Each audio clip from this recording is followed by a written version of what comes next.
We've got to keep growing and earn the right to play our best on the 31st. And that's exactly what Penn State's going to work to do as well. Think the world of their team.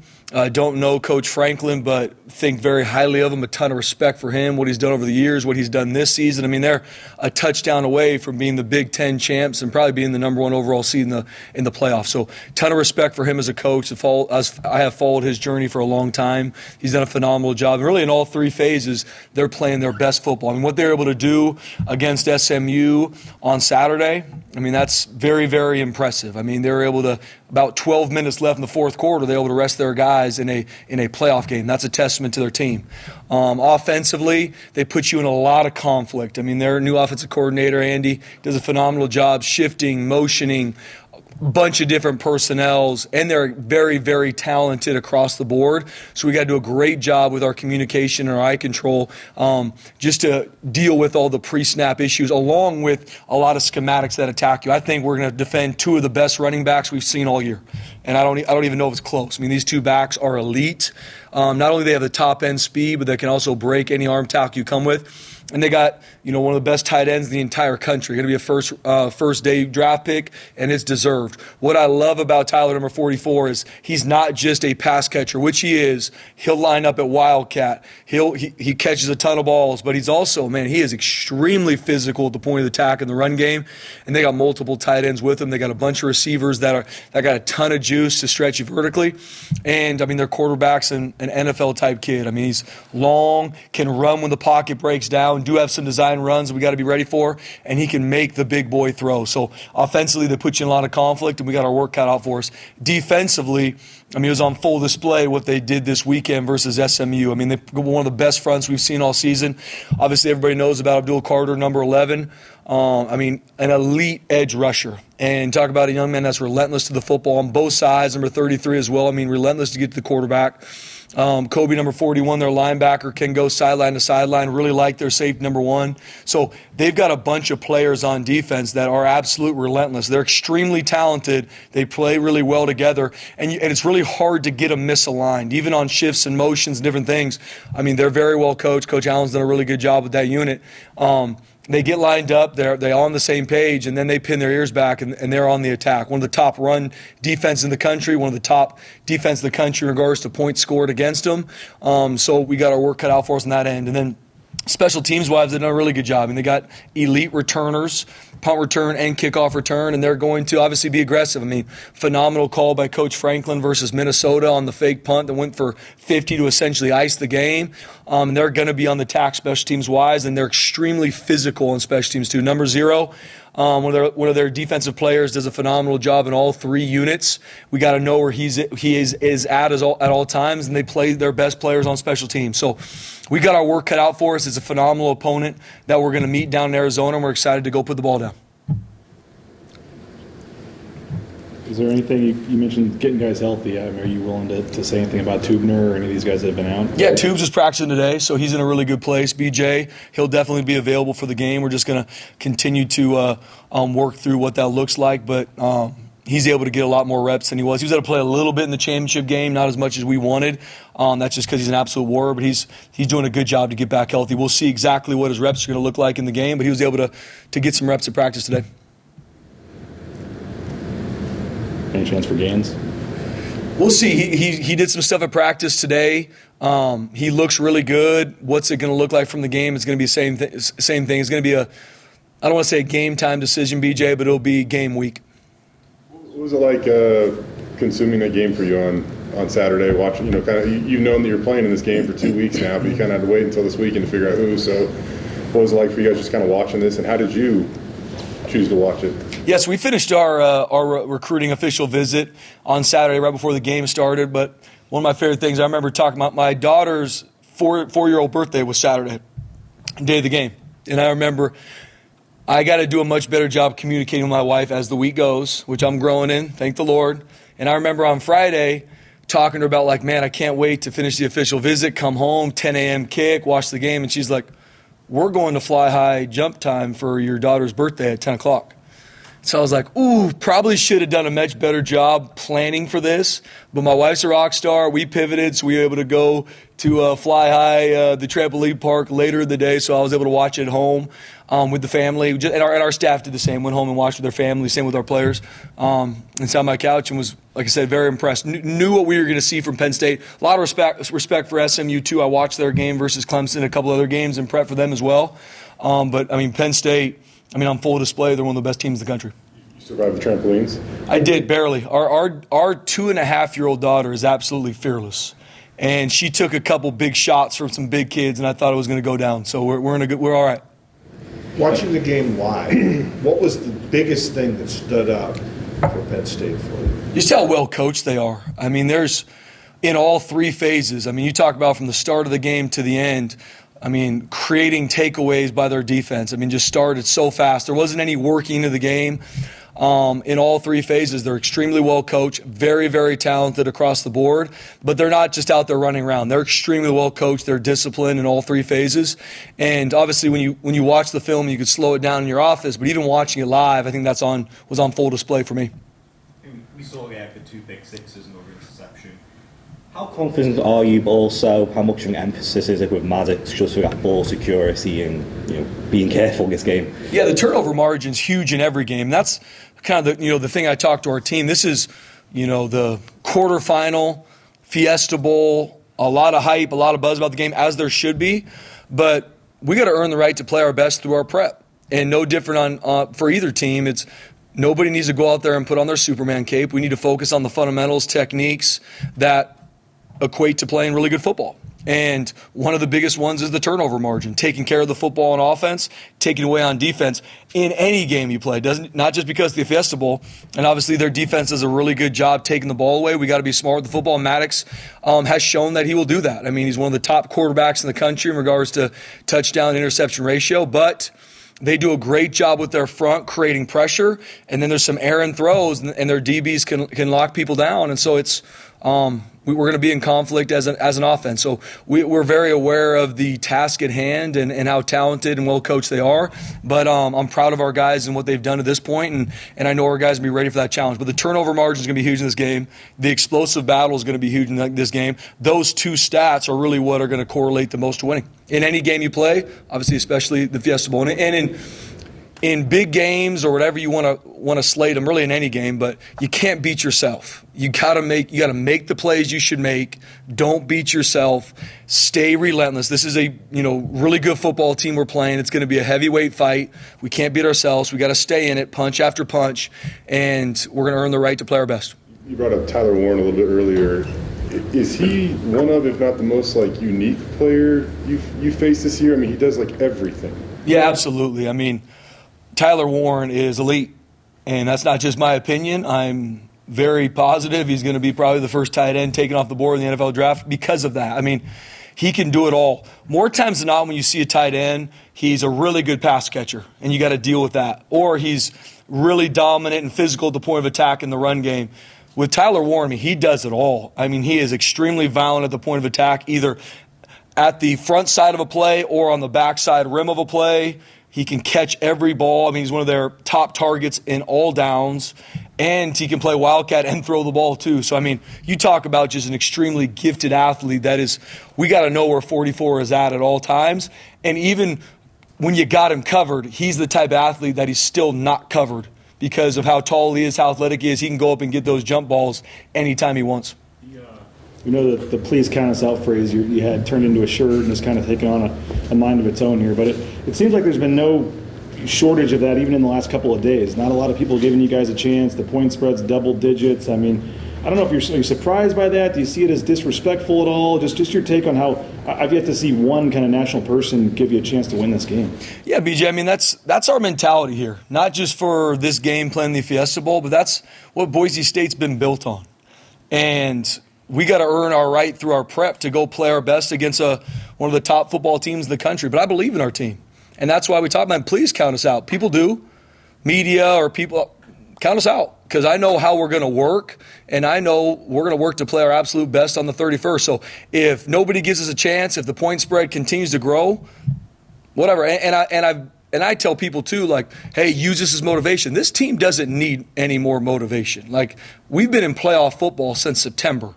And it's 1 week at a time, working to play our best, counting us out. Oh, you can't keep this up, or what's going to happen? And our guys continue to work, continue to do what's required of them, and continue to improve every week. So all the outside noise of people counting us out, awesome. We've been with the outside noise of everybody saying how great we are. On either side, you got to block out the outside noise, and I believe that. Like, please count us out. I mean, that's what Boise State football has been built on, is people thinking we can't do something, and we work our tails off to find a way to prove people wrong.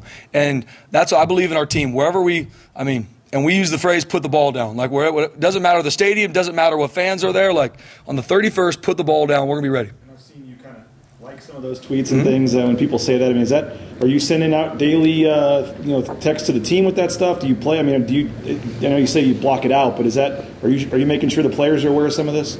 Yeah, I think it's just, for me, with no different from the times that we were picked to beat a team by, a ton of points or whatever the game is.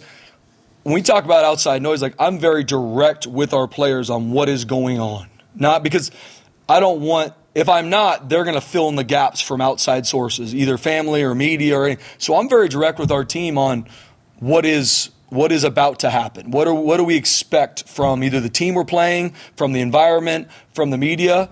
And so we talk about those things like, hey, right now, nobody thinks you can win this game. Perfect. There's been games I said everybody thinks you're going to win, but you could still lose it very quickly. And so I'm very direct with our team on, hey, guys, nobody thinks you can win this game. Every single person in this team room, me included, has been counted out in their life. You can talk about it. You can feel bad. You can use it to motivate you. At the end of the day, all that matters is the work you put in, and that's what we have to do through the next 8 days. If we do that and we continue to focus on what matters, our work, we'll go play our best on the 31st. And once again, what I believe and what my message to the team is, your best is enough, and your best is required. And I believe if we can continue to focus on those things, we'll be able to play our best, and I know it's going to be enough. And I know Penn State's doing the same thing. And like I said, ton of respect for them on who they are as an entire program, not only over the years, but how they're playing right now. They're playing their best football. And so that's my message to our team is, for us, we have to earn the right to go play our best, and not when we go put the ball down on the 31st. Like, that started 2 weeks ago, and it's every single day how we prep and recover to play our best. Okay, I'm going to take some Zooms real fast. Rich from Reading Eagle, go ahead. Thank you, Spencer. Merry Christmas to you and your family. We know about Ashton's statistics. We've seen the numbers. Can you tell us, the people who cover Penn State, what makes him so special? Yeah, good question. First off, he's a 10 out of 10 human being. And I want people even watching on either side, obviously especially Penn State, that haven't probably focused on Ashton a lot prior to this week. He's a unanimous captain. He's one of the best leaders and one of the hardest workers we've ever had here at Boise State. He's a generational football talent, but also a generational leader and teammate here at Boise State. And then outside of the stats, Ashton puts people in conflict whenever he runs the football. Like, that's something I know from being the defensive coordinator going against him for a couple years. But, how do you deal with him? Do you settle your feet? If you settle your feet, he does have really good top end and can work around you. If you come in high, he's very powerful at the point of attack. So I just think he puts people in conflict on the football field, and he's a relentless competitor. And so proud of him and what he's been able to do through 13 games. And I know he knows, how talented this Penn State defense is, one of the top 10 defenses in stopping the run in a run-heavy league in the Big Ten, with a lot of respect for their conference. He's working his tail off to be able to play his best in the 31st, too. Okay, I'm going to go one or two more here on Zoom, just as they're showing up on my screen. Seth from State College. Hey, Spencer, thanks for the time today. You talked about Penn State being able to stop the run efficiently. Have you seen any team that maybe compares to them that maybe you coached against? And what specifically about them has made them such a successful defense at stopping? Yeah, first off, Seth, good question. I think, when it comes to stopping the run, it's not one position group. I think a lot of focus usually goes to the defensive front, which it should be. They are at the point of attack. But what I respect Penn State for so much is that they are always on the same page. They're not going to give up no one in a gap, big runs, or no leverage to the defense. Like, they're very well coached. They've got good answers for whatever schemes you're going to give them. They align very well. The shifts and motions and odd formations, obviously going against their offense in fall camp has helped them as well. So they've got a phenomenal front that can impose their will on an offensive line, but once you create situations for their DBs and linebackers to tackle, they show up and make big tackles as well. So what I respect so much about their whole defense, especially with stopping the run, is how well they work together, and they're very assignment sound. Okay, Jordan on Zoom. Yeah, hey, Coach. Thanks for taking the time today to talk with us. Merry Christmas to you and your family as well. So Coach Franklin touched on this from Penn State as well, and I think maybe you can offer more insight on this as a more inside perspective. But people may be surprised to see Boise State in this position, but he mentioned how he believes that the community, the administration, everything is in line there because everyone who's gone to Boise State has had success in their own ways, and now you are having the success at this level. What can you say about just how the administration, the university, the community impacts what you're able to do with this team and this program? Yes, it's everything. I mean, I have so much support. I mean, I really truly believe we have the best athletic director in the country, and Jeremiah Dickey. I mean, it's never, no, I can't do that from him. It's always, we'll figure it out. We'll find a way. Keep pushing forward. I mean, I am supported by our administration, supported by our staff, by our players, by the community. I mean, Bronco Nation, 7 games, 7 sellouts. I mean, across the board, the support that I feel as the head coach, and I know our team feels from our community and beyond, is through the roof. And even where, Boise State has been built on the backs of years and years of success way before I got here. And so even this season is not because of me, it's because a group of young men, wanted to leave a legacy, be different. We haven't been to the Fiesta Bowl in a decade. And they said in January, we're going to go get that done. And they went to work. And we do have the support from, like I said, our administration. Our AD's a 10 out of 10. And Bronco Nation is a fan base that is near and dear to our heart that support us at all times. I know they'll show up in a major way now at the Fiesta Bowl. But we might not have what everybody else has, but we definitely have enough. And we're going to continue to push forward. Okay, we'll come back to Zoom. Go back to the room here. Spencer, kind of along those lines, as long as we're talking about it. I was in New York to talk with JD, and he mentioned that he's trying to get a new contract for you, and he said the thing that was most important to you is taking care of your assistant coaches. What do you think needs to be done there to make sure that you're doing what you want to do to take care of those guys, and why is it such an important thing for you to take care of? Yeah, Jay, for me, it's all about the people. It's all about the people. That's your staff and your players.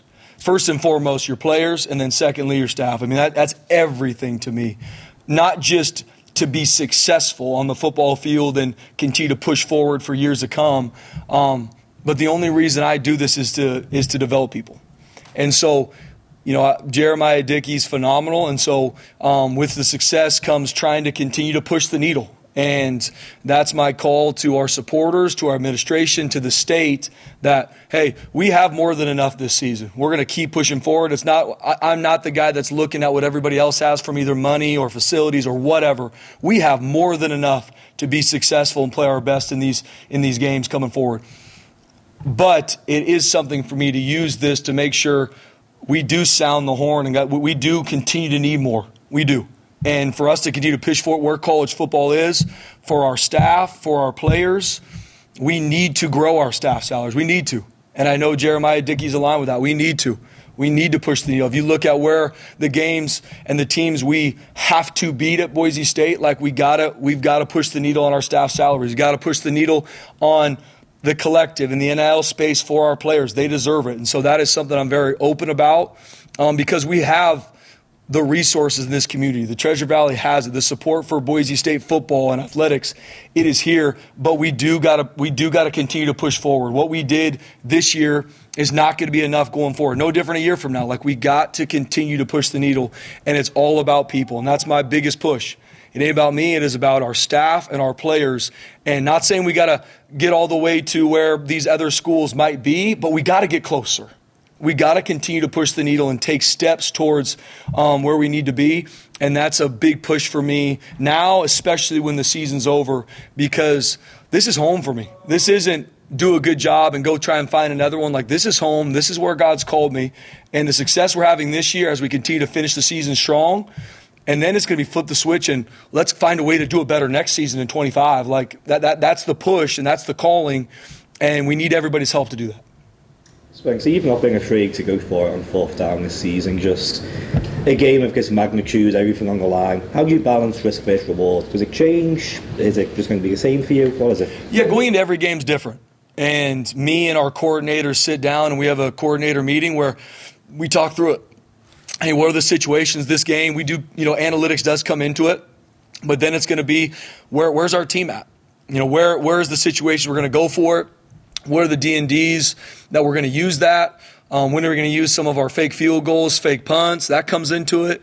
So all those things are me working through with our staff, and just very similar to when I was a defensive coordinator and I went into a game with a game plan. I go into every game with a game plan for situational football. And from timeouts to when to go for it, when to, those are the moves I have to make as a head coach. I'm not calling any 3 phases. But those are the situations that I go in with a plan. And obviously, as a game goes, plans change, and I got to be aware of very adaptable as we work through these. But our players know too. Our players are very aware of the situations we're going to go for, the situations we're going to do these certain things, so we can practice them. I'm sure it works both ways. But what a kind of a benefit has Stacey Collins been in the prep with his familiarity with Penn State? Yeah, it's been awesome. I mean, just like anything. He's been able to talk through some of the things they did there. He's able to talk through some of the personnel. Obviously, they hired a new special teams coordinator. They're doing some similar things. They got a lot of new stuff they're using, so not so much a help maybe on that phase. But Stacey Collins, I mean, the amount of prep he goes into to be able to game plan all special teams. It's not like he only does, he does all of it, from the field goal block to all 4 units. So being able to have an idea of their personnel, knowing kind of a little bit about who these players are, some of the things they did last year, they do have some similarities. They have evolved and grown. It is helpful, but we're looking at it for face value for, how can we play our best on special teams? And we have grown at the end of the season. We need to do a really good job winning the hidden yards in this game. It's going to be hard. They've played really good on special teams, extremely physical, very explosive, but being able to pick his brain every week we play some of the special teams is huge for me, and game management as well. But it does help being that he was at Penn State and he can have a little bit of an inside view to some of the personnel. Is he excited for this matchup? Or what is he is. I mean, Coach Collins, if you know him, he's excited for every matchup. I mean, you come in a special teams meeting and it's on. I mean, it is no matter what time of day, it is on. It is SWAT on the ready, and you better be ready. So I know he's fired up for this game, but not just because it's Penn State. I mean, he knows this team, but we're as a whole team, we're fired up to put the ball down the 31st. Watching the playoff games in the first round, home teams had a big advantage to either weather, certainly to crowd. How much does it help having this game where it seems like it's going to be a level playing field? I mean, tons of Boise State people are going to be there. The weather's not going to be a factor, obviously, because of the dome. How much are we going to see maybe a better game because of the fact that everything seems to be pretty much even? Yeah, I think it's a good question, Bob. I think just like anything, there is home field advantage. I mean, we feel that when we play on the blue. Obviously, Penn State feels it at home with 115,000 fans. They do a phenomenal job selling out. So when you play at a neutral site, I know Penn State's going to travel really well. I know Bronco Nation's going to travel really well. So it'll be a good mix of the fan bases down in Arizona, and the ball's going to be put down. I mean, at the end of the day, it's all about our prep to go play our best. Where the game's being played, what fans are there, that is nothing that we control. But what we do control is our prep to go play our best, and especially not letting the moment become too big either. Like, that's where it all comes down to practice performance for us here. So you want to go play your best on the 31st? That's how I prep in my meetings, how I practice every single day. Because then on the 31st, I'm not going to say much to them. It's go cut it loose. You've earned the right to go play your best. Go do it for each other. And that's what we're going to say on Tuesday a week from now. So where the game's being played, neutral side, I think it does, quote-unquote, even the playing field for both sides, but it's a football game. Go put the ball down. If it's on grass in the parking lot, it doesn't matter. I know we'll have 11 versus their 11. Let's go. We asked you on Selection Sunday, 2 weeks ago about the time off and how it would benefit Ashton, but seeing him actually have time off and talking with him, like, how much has this and will this help him, come New Year's Eve, in your opinion? Yeah, I mean, Ashton Genty's a warrior. So even on the 13-game run, how he lived in the training room, how he was able to not only play in the games where the nation was watching with the amount of carries and yards and violent hits he took, he also was doing the same thing in practice, grinding to go play his best. So just like anything, for him and our whole team, being able to have these couple weeks to get fresh, get healthy has been huge. But we've been on the practice field. I mean, that's why our a firm believer in practice performance. We're not going out there walking through. Like, we have to grow and improve as a team. There's a lot of things through 13 games that we did well. There's still a lot of things through 13 games we have not done well that we have to fix. We have to have better answers schematically. We have to improve these fundamentals and techniques, and that's across the board. So it is a fine balance. Obviously, not playing a game decreases a lot of the violence and the physical shots our players are taking, but our guys have been practicing. I mean, we've been working. We need to. We know the opponent we're going to see here in 8 days, and we know they're going to be ready, and it's our job to make sure we are too. I think, when games like this come up, you're by nature you could almost want to do more or practice more or more film study, but kind of your hallmark is efficiency and autonomy and trusting guys to do their jobs, and you're obviously even going to give them a couple days off or whatever for Christmas. Like, have you had to fight the urge to do the opposite now that you're at this point, Spencer, or has it? Are you trusting the process? Yeah, absolutely. As you know, Jay, like, I focus on process over everything, and I think that's the way to stay consistent. So it's not, all right, here's the big game, so now we're going to change everything, and I'm going to try to micromanage everybody, and longer practices and more meetings. And to me, it's like every game's the most important game, so your process should continue to grow and be elite week to week to week, regardless of the opponent, regardless where the game's being played. And so no different going into the Fiesta Bowl, quarterfinals of the playoff. I just want to make sure we do our process better than we've ever done it. And that's the same way when we played UNLV in the championship, no different than the week prior. Like, we're always just trying to do us better. And that's no different for me. And so are there times that you kind of fight, well, we should probably do this? There is, absolutely. But I got a phenomenal staff around me. And being through this now for 13 games, like, I trust our process. I can't promise you what's going to happen on the 31st, but I do know if we trust our process, we find a way to do it better from our meetings to our practice. We're still very efficient at practice.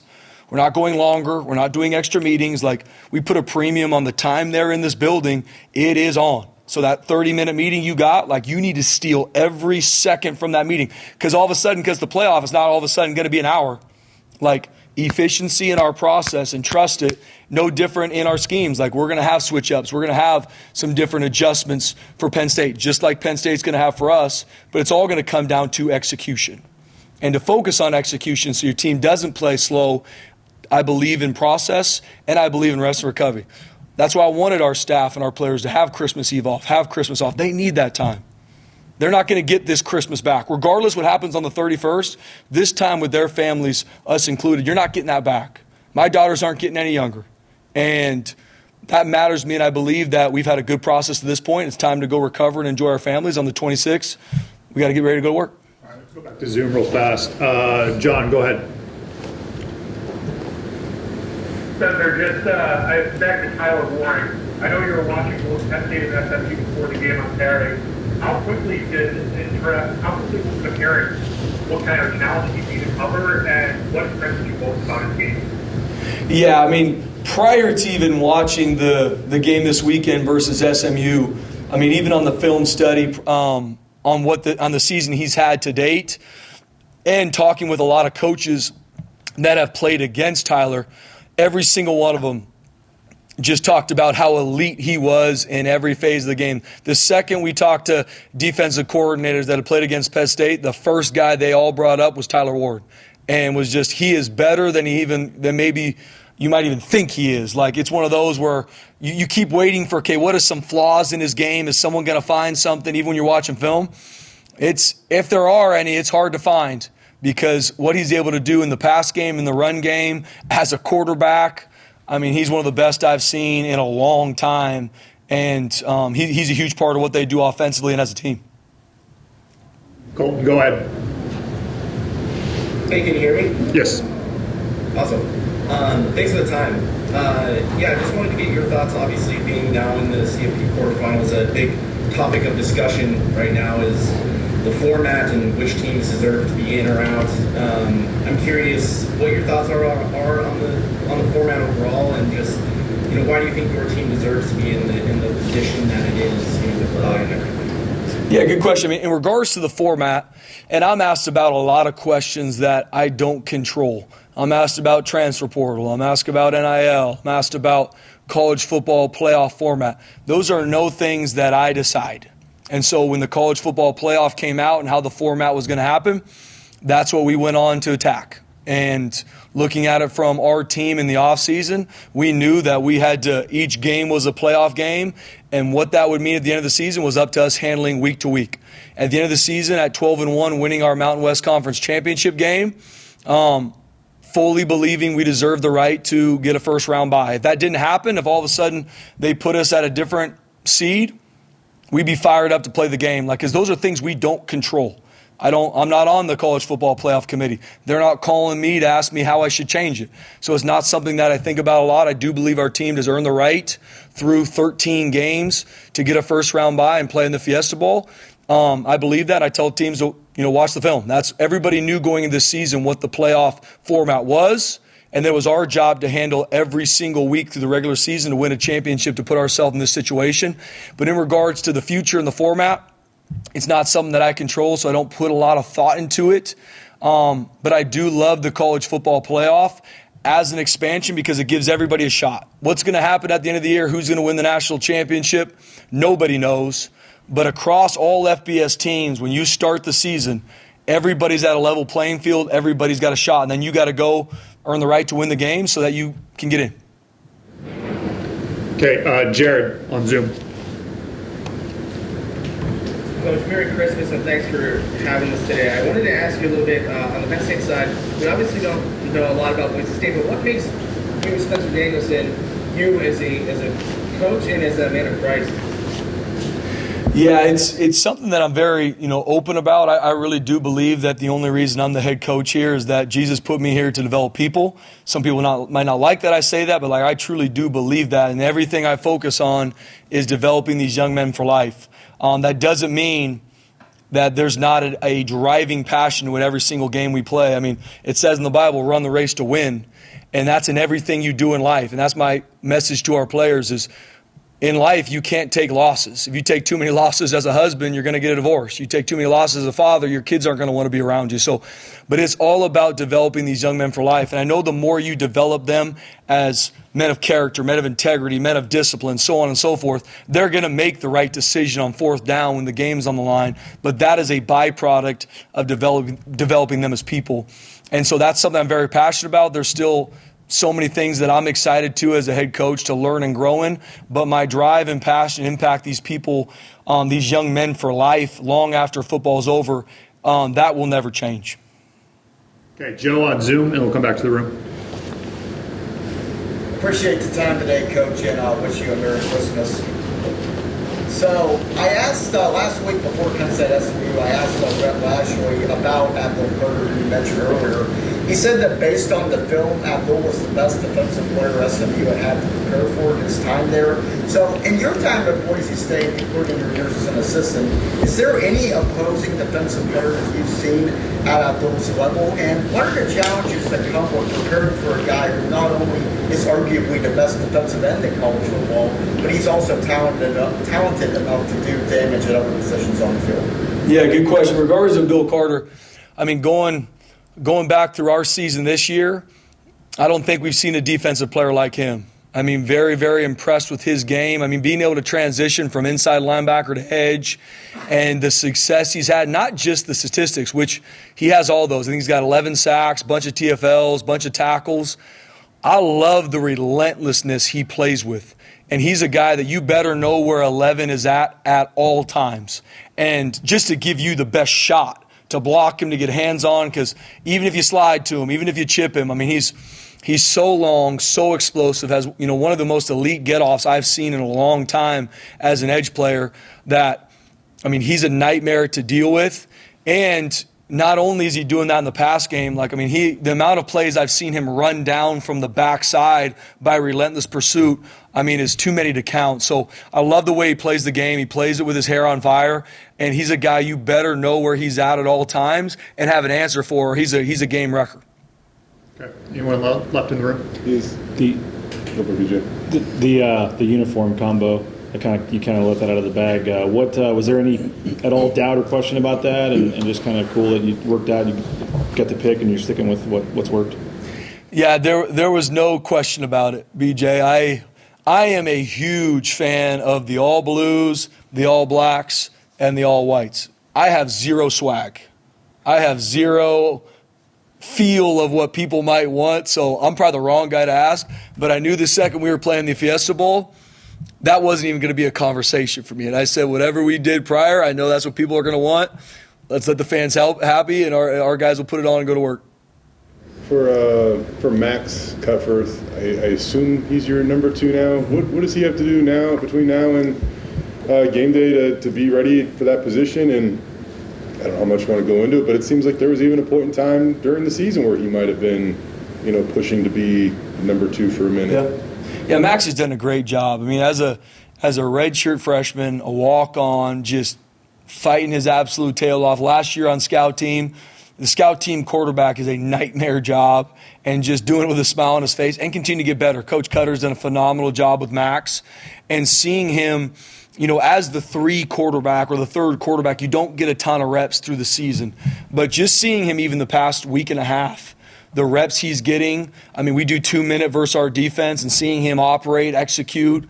Max Cutforth is going to be a really good player for us. And even seeing him today at practice, executing the offense, making the throws he needs to, being smart with the football. So all those things aside, being a redshirt freshman and he's doing a really good job. And we have full trust in him. And even talking to our leadership group, they brought that up too. Like, Coach, seeing Max the past week and a half, he's doing a great job. We have full confidence in him. If Maddox goes down, Max, you're up, and let's go run the offense. All right. Thank you, everyone. Merry Christmas, guys. Thank you.